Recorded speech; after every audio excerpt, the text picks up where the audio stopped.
I've got some sexy surroundings today. I'll show you.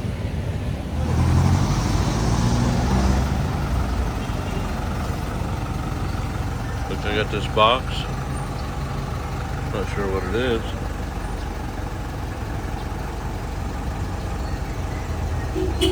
Oh. Guy who repairs all kind of watches. And an old chair. Another thing over there. And I'm sitting right in front of the police station. That's their porch.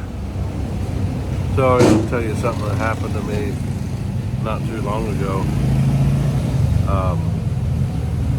And I hope it doesn't happen to you, because I acted in a way that is not really part of my character, but it's something that can happen to you here in the Philippines very easily if you don't keep yourself in check. So I'd been to my general practitioner, and she had recommended, and I had asked her, I said, I want to get some labs done, some blood tests. I do this once a quarter. And so, I'm used to having it done in the U.S., and I kind of keep track of my statistics on my blood. So I want to stay healthy, So yeah, I told her, I said, write me up some a prescription to go and get some labs done. So that's what she did. Nice enough, she did that, and it was in anticipation of potential gallbladder surgery that I had to have come up. And I don't really like to mention this stuff on the channel, but this is kind of a story associated with that. And I have some cardiovascular issues, and so there, my blood enzymes, my blood sugars, all these things, my blood pressure are all very important if you're going to go into surgery, right? So this is a test that I wanted to get done. So she gives me the prescription. And also another thing, I like to do things by myself.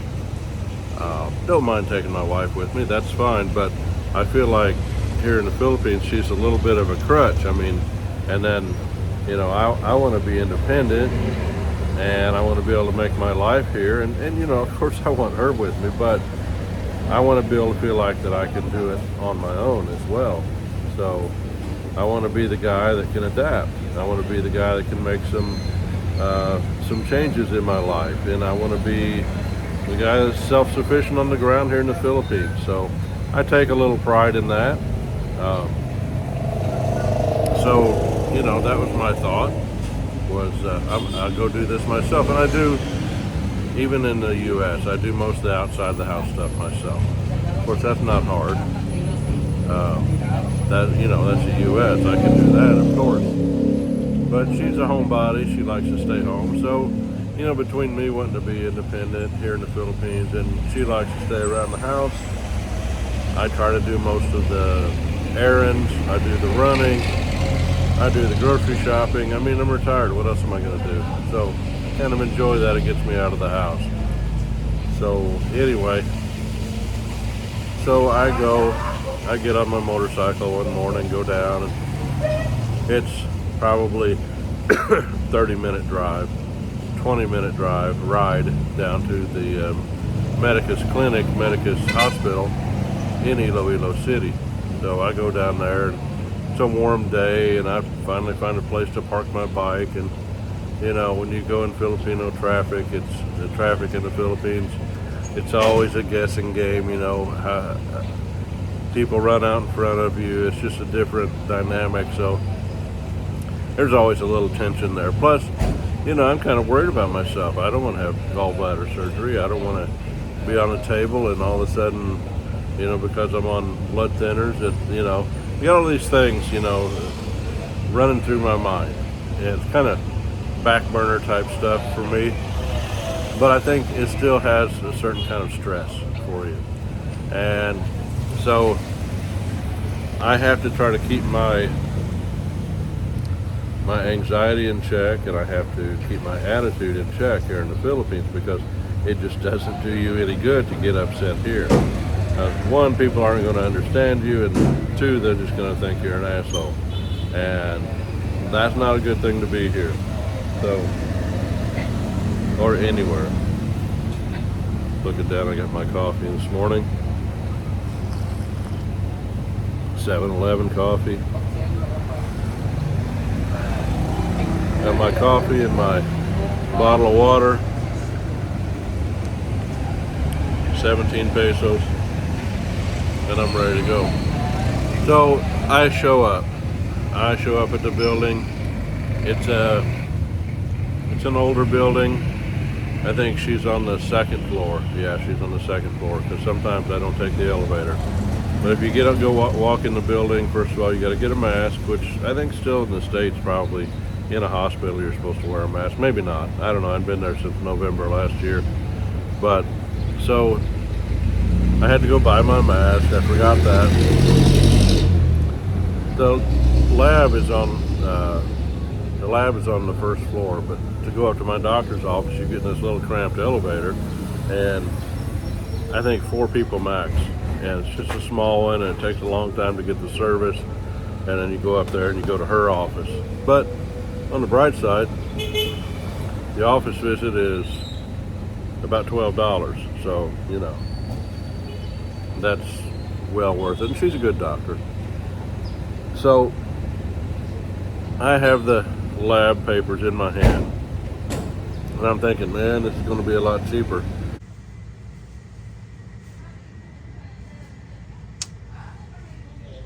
Anyway, I get to the hospital and get my mask, go inside, and I go see the person for the labs at the desk. There's the desk there, the laboratory desk, and 2 people in there.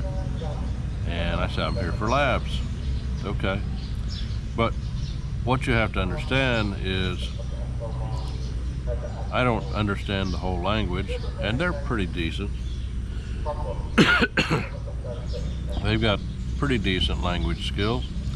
Know a little bit of English. They know a lot more English than I know Ilongo. But there's a language barrier, is what I'm trying to say. So I go in, I give him the list, he looks it over, all the different blood tests, probably 4 or 5 different blood tests, 6 maybe. And so I know I'm going to go through it a little bit. And he says, please take a seat. So I sit down. And then 5 minutes later, he calls my name. And he says, here, take this cup. He gave me a cup, urine specimen. Go get that. So I go down and get my urine specimen and bring it back. So he says, you pay now. Okay. Weird, but I thought I'd pay for all these tests at one time. And I thought, wow, this is weird. I'm gonna pay for each test as I get it done, or what,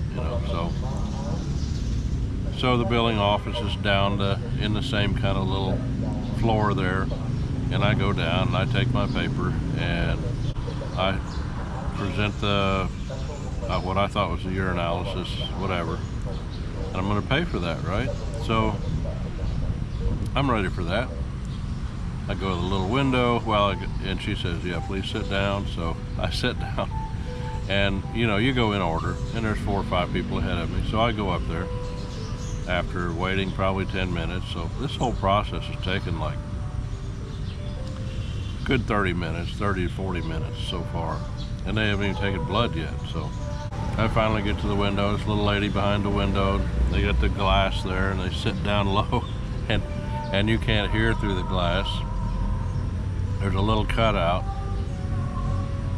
but that's it, so you got to try to understand what they're saying. And so she said 2,300 pesos, and I thought it was supposed to be cheaper here. I mean, I just got my urine test done, and that was way more money than I was expecting, because in my head I'm like, okay, I'm gonna go get this test, I'll pay for it, go get the next test, I'll pay for it, I'll go through there. And I don't know, I wasn't really thinking it through,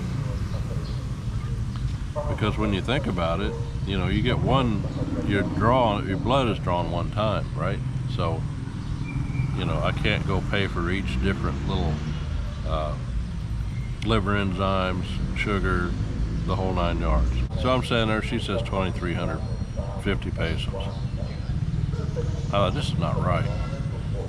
You know, I'm American, and this happens sometimes, not very often. It's over exaggerated. It happens, but it's over exaggerated. I thought, well, she's taking advantage of me because I'm a foreigner.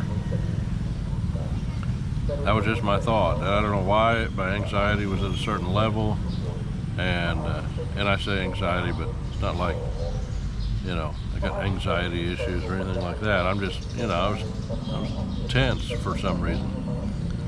And, you know, you have this added stress of not being able to speak the language, ask intelligent questions. If you did, you know, I couldn't understand her. So, you know, she wanted the money. So I'm kind of thinking that she's taking advantage of me. Why I thought that, I don't know. I just had that feeling. And I just looked at her, and I know my face is, my wife tells me I look angry sometimes, and I do. I can look angry very easily. I've got that a stoic look on my face. You know, in the face of Filipinas, they're always, not always, but mostly sweet, and as a culture, they're very engaging, and everything's always okay, and yes sir, you know. So I felt bad, but I said, 2,350 pesos? But that's too much. I said, that's American prices. And I said it about like that. I didn't yell. And I said, I'm not going to pay that. And I turned around and walked out. And that wasn't the right thing to do. So the guards grabbed me, set me down in a chair. No, they didn't do that. I just walked out. I just walked out. I walked out past the guards at the front, and I didn't cause a scene. I just that wouldn't be good. So I walk out to my motorcycle, and I'm pissed off. I don't really know why. Looking back, I don't know why.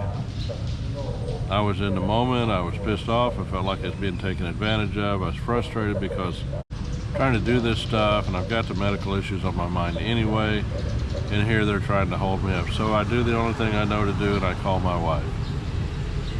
And she told me I'm probably overreacting. And she's probably right.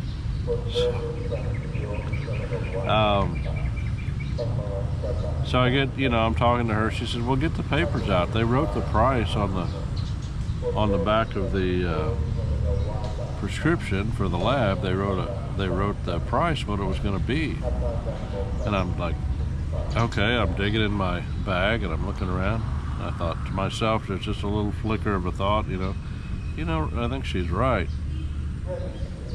So I turn it around, and it's got all the labs listed on the front. I flip it over, and on the back it says 2,350 pesos for all of these labs. And then my heart just sank. I'm like, oh my God. That's the cost for all the labs I was going to take that day. And I wish I'd have done the math, but okay, 2,000 pesos. Let's say that's $40, and 300 is $6, so $46. Morning, $46 and some cents for like 7 labs. And I know when I get labs in America, it's either $156 or $256. So there I am, standing in the heat by my motorcycle outside in the morning, kind of pissed off at myself at this point. I hung up the phone with my wife, and I told her I don't know what I'm going to do, probably go back inside. And this is just so unlike me to get mad. And I could say I stormed out. I didn't storm out. I just turned around and left. But that's just not me. And so the only thing I could do, I just got my stuff together. I walked back in and went to the window. There was nobody else in there. And I said, "Ma'am," she looks up. Of course, she sees me standing there, the guy that got pissed off and left. I said, "Ma'am, I just wanted to come back in here and apologize to you." I said, "I acted in a way that wasn't good, and I apologize for the way I treated you. I had a misunderstanding. I thought it was just for one lab. I was wrong." And I said, "I'll gladly pay the $2,350 if you'll take it." And she said, "Of course, sir. Yes, sir. Thank you, sir." You know, the whole 9 yards. And I'm glad they're like that. I didn't abuse her in any way. I'm sure she thought about it, though. It's just a situation that you're going to find yourself in. It may be labs. It may be buying a ticket on a boat. It might be paying your taxes at the municipality. Who knows what it might be. You might be buying a used bicycle from somebody, and all of a sudden you think you're being taken advantage of. But just the basic stresses of life, of being retired and having a few health issues and a language barrier, and everything is unfamiliar. And you know, you always hear, "Oh, there's two prices here," or "You're gonna, for the foreigner and for the Filipino," and that's, to some degree, that's true. I'd say I tend to believe most of it's not true, and it depends on where you're at. If you're in Manila, maybe that's true. I don't know. Bigger city, people are going to try if they don't know you, but for the most part, at least in my circle, it's not. That's why I like living in Iloilo City. We just don't really have that widespread, corruption. And I just put up a video yesterday about some corruption, but it's not really that widespread, and you don't have to deal with it if you don't want to. But you're going to find yourself in these situations sometimes, and my best option would have been, win or lose. I'm going to walk out, just say, "Okay, thank you, and I'll be back." Lie to them if you have to. Very common thing here in the Philippines. Lie, just a little white lie.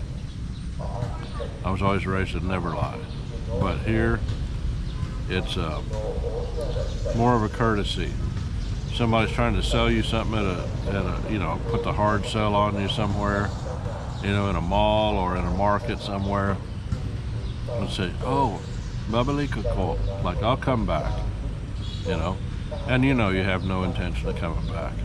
But if you say, "No, I don't want your crap," or "That's too high, I'm going to go somewhere else," well, you can do that, but I wouldn't suggest doing that in the Philippines. You can piss somebody off. You do that, and somebody's really going to get mad at you. You may end up,